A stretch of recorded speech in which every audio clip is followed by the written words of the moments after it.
des différences majeures entre les riches et les pauvres, c'est que les riches apprennent et grandissent sans cesse continuellement, tandis que les pauvres, ils croient tout savoir. C'est la raison pour laquelle dans nos sociétés actuelles, on a une impression de déification du diplôme. Donc, tout le monde est à la recherche du diplôme le plus élevé.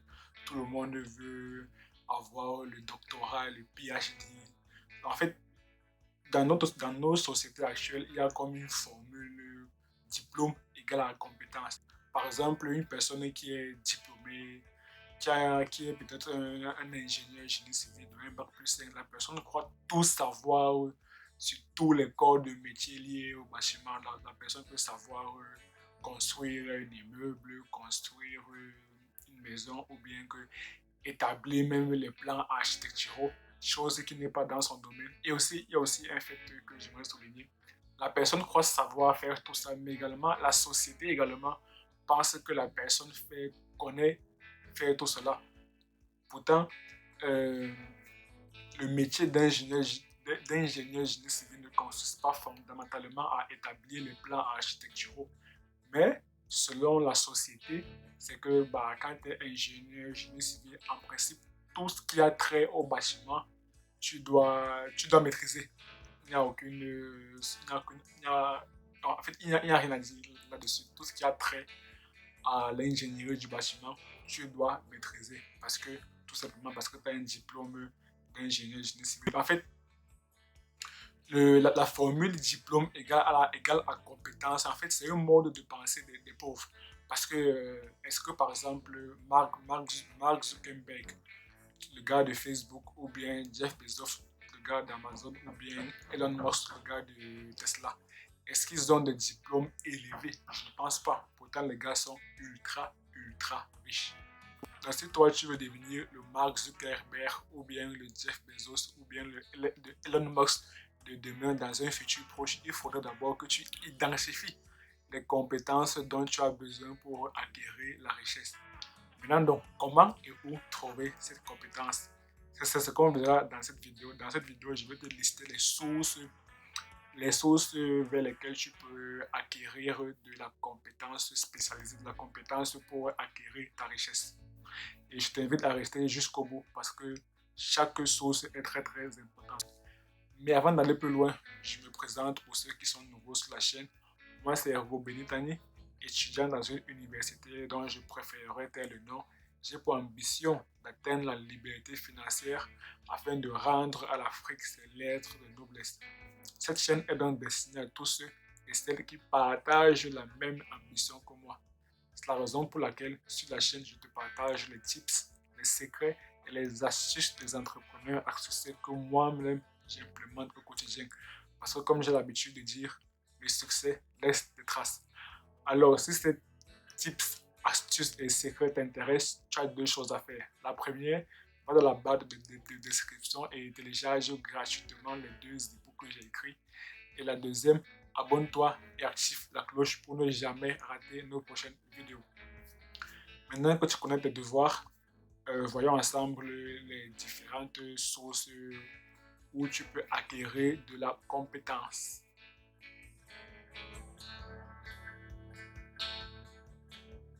L'école est selon moi un bon endroit et un bon moyen d'apprentissage. Mais il y a un problème, c'est que la plupart des étudiants, et moi aussi je faisais partie de ceux-là, je pensais comme eux, c'est que la plupart des étudiants cherchent plutôt à valider et non à comprendre.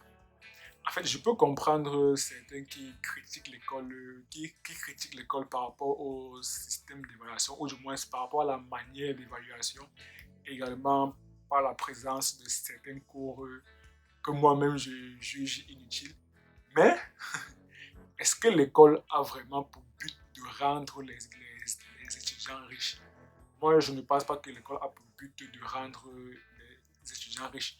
Je pense que l'école a juste pour but d'enseigner à l'ensemble des étudiants une multitude de connaissances diverses et variées. Bon, quand je parle ici d'école, ce sont les écoles telles que les universités où les frais de scolarité ne sont pas élevés, sont à des prix abordables. Donc, dans ces écoles-là, je pense que le but est juste d'enseigner à l'ensemble des étudiants des connaissances générales et un peu diversifiées. Si par exemple, une personne est en Master 1 et qu'en Master 1, on enseigne par exemple le cours de marketing et vente, est-ce que le but, c'est que chaque étudiant devienne un expert en marketing et vente? Je ne pense pas. Je pense que le but, c'est que chaque étudiant ait un peu de compétences, des connaissances, voilà, des connaissances de base en marketing et en marketing et vente, de manière à ce que si cette matière l'intéresse, si ce domaine l'intéresse, la personne peut creuser, peut aller un peu plus profond à travers d'autres sources d'informations et ou bien peut s'inscrire dans une école spécialisée. Mais là, bien évidemment, les frais de scolarité seraient bien plus élevés. Donc, ceux qui critiquent l'école par rapport au cours, tout, je peux comprendre, mais s'il faudrait faire, s'il faudrait que pour chaque connaissance spécialisée, il y ait une école, ça veut dire qu'il faudrait faire de manière à ce que à chaque 100 mètres, il y ait une école, ce qui est impossible. Donc, l'école, oui, il y a des choses à améliorer, oui, mais je pense quand même que ça reste un bon moyen d'apprentissage.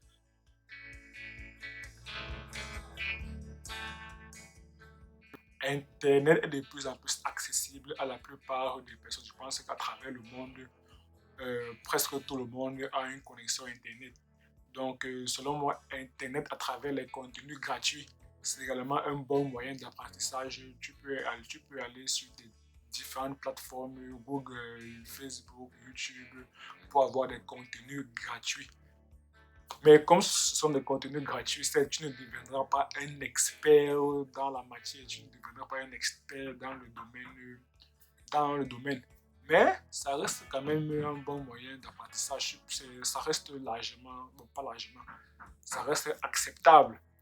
Donc, bon, pas besoin de trop s'étaler sur le sujet. Je pense que la plupart des personnes dans le monde, nous sommes environ 7,75 milliards. Je pense qu'on peut dire, sans trop abuser, je pense qu'on peut dire minimum 50% de personnes ont accès à Internet. Donc, voilà, donc tu peux t'informer, tu peux te former via Internet et toujours, il faut toujours se rappeler de la phrase Google est ton ami. Donc, si tu as besoin d'une information que tu n'as pas à l'école, tu peux chercher sur Google. Et en général, sur Google, tu as la bonne information.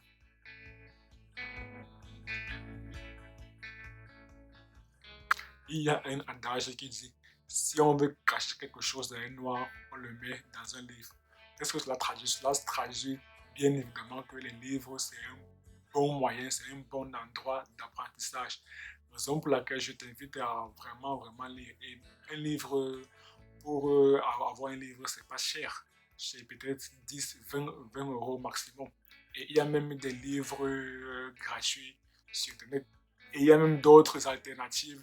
Il y a des e-books, donc on peut dire des résumés de livres. Il y a également des livres audio. Donc, en principe, tu ne devrais avoir aucune excuse par rapport à la lecture d'un livre. Tu ne devrais pas venir dire qu'un livre est cher. Non. 20 euros, je pense que bon, pour certains, c'est un peu difficile, mais pour la plupart des personnes, j'ai bien dit maximum 20 euros, tu peux avoir des livres à 10 euros. Et même, comme j'ai dit, il y a des livres qui sont gratuits sur Internet et des livres audio. Donc, à mon avis, les livres, c'est un bon moyen d'apprentissage. Et d'ailleurs, les riches prennent minimum 1 heure de temps chaque jour pour lire des livres. Donc, si les riches lisent des livres, ça veut dire que, comme j'ai dit, le succès laisse des traces. Donc, il faudrait étudier les habitudes des riches si nous aussi on veut être riches. Par exemple, comme les riches lisent, il faudrait aussi se mettre à la lecture. Raison pour laquelle je t'invite fortement à, à t'y intéresser à la lecture. Et ici, je parle des livres qui vont t'apporter une valeur ajoutée. Je ne parle pas des livres, des romans qui qui vont peut t'apporter, à mon avis. Donc, je parle des livres business, ceux qui vont vraiment t'apporter, ceux qui vont te rapprocher de la richesse.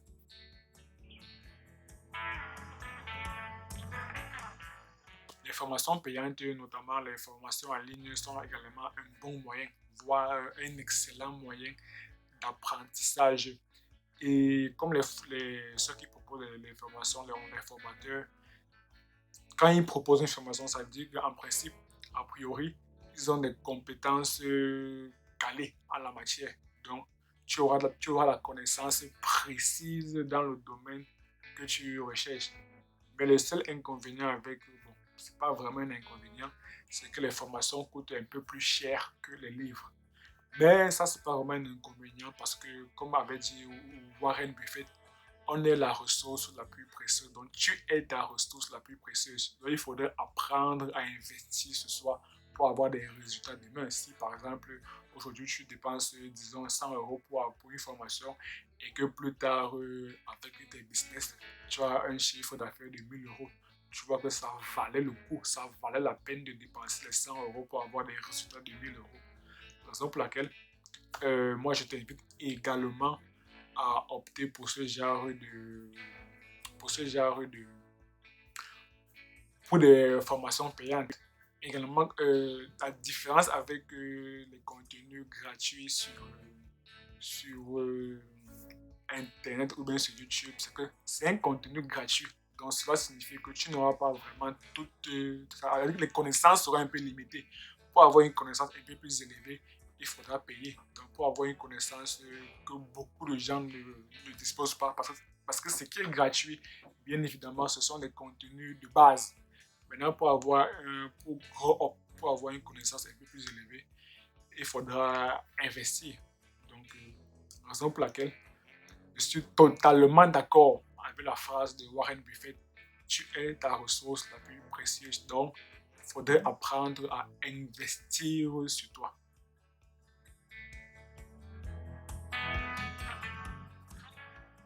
Les séminaires ou bien les conférences, c'est un excellent moyen d'apprentissage. Pour moi, c'est même le high level, c'est le top, la crème, la crème. C'est niveau demi-finale ou bien finale Ligue des Champions.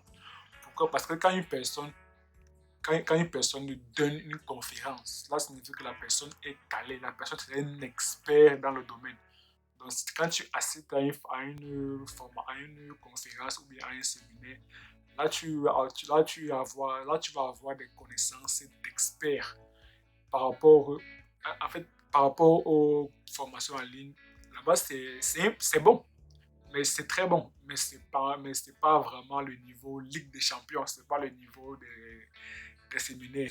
Et aussi, il y a un autre avantage avec les séminaires, c'est que les séminaires, c'est vous venez participer à un séminaire dont il y a plusieurs autres personnes là. Cela signifie qu'à travers les séminaires, les conférences, tu peux commencer à te bâtir un bon réseau qui te sera utile lorsque tu voudras faire des business. Donc, les séminaires, c'est un excellent. Pour moi, c'est même le must. C'est un excellent moyen d'apprentissage. Mais le seul inconvénient, vraiment, qui n'est pas vraiment un inconvénient, c'est que pour accéder à des séminaires, généralement, les prix sont élevés. Mais il faudrait apprendre à investir ce soir pour avoir des résultats plus conséquents plus tard. Donc, tu fais des sacrifices aujourd'hui pour mieux vivre demain. C'est ça la philosophie que tu dois avoir. Et c'est la philosophie que moi j'ai, que j'essaye d'implémenter. Bon, pas que j'essaye, c'est la philosophie que moi j'ai. Et j'espère que plus tard, je vais avoir les résultats que j'espère.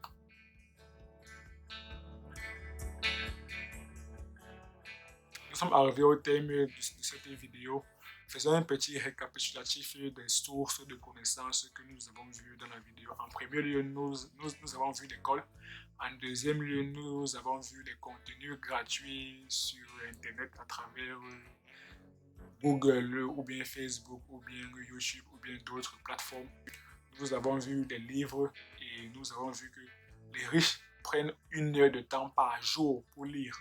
Donc, il faudrait que nous aussi, on s'y mette. Comme quatrième source, nous avons vu les formations payantes, notamment les formations en ligne. Et comme cinquième source, nous avons vu les séminaires. Si tu as bien remarqué, là, on est allé un peu crescendo en termes de niveau de connaissance. Donc, à l'école, tu vas avoir une connaissance de base. Avec les contenus gratuits, tu vas avoir une connaissance de base plus. Donc, on peut dire intermédiaire. Avec les livres, tu vas avoir une connaissance intermédiaire plus. Donc, on peut dire moyen plus. Avec les formations, là, tu es déjà dans un bon niveau, voire très bon niveau. Et avec les séminaires, tu es dans un niveau excellent. Donc, on est allé crescendo. Si tu as aimé la vidéo, je t'invite à me mettre un pouce bleu, à t'abonner et à activer la cloche pour ne jamais rater nos prochaines vidéos. Je t'invite également à partager pour que le maximum de personnes puissent savoir comment et où se former. Et puis, dis-moi dans la barre des commentaires quelles sont les autres sources d'informations, quelles sont les autres sources où on peut acquérir de la connaissance. Et d'ici là, on se quitte avec cette citation de Confucius. Et à très bientôt sur la chaîne.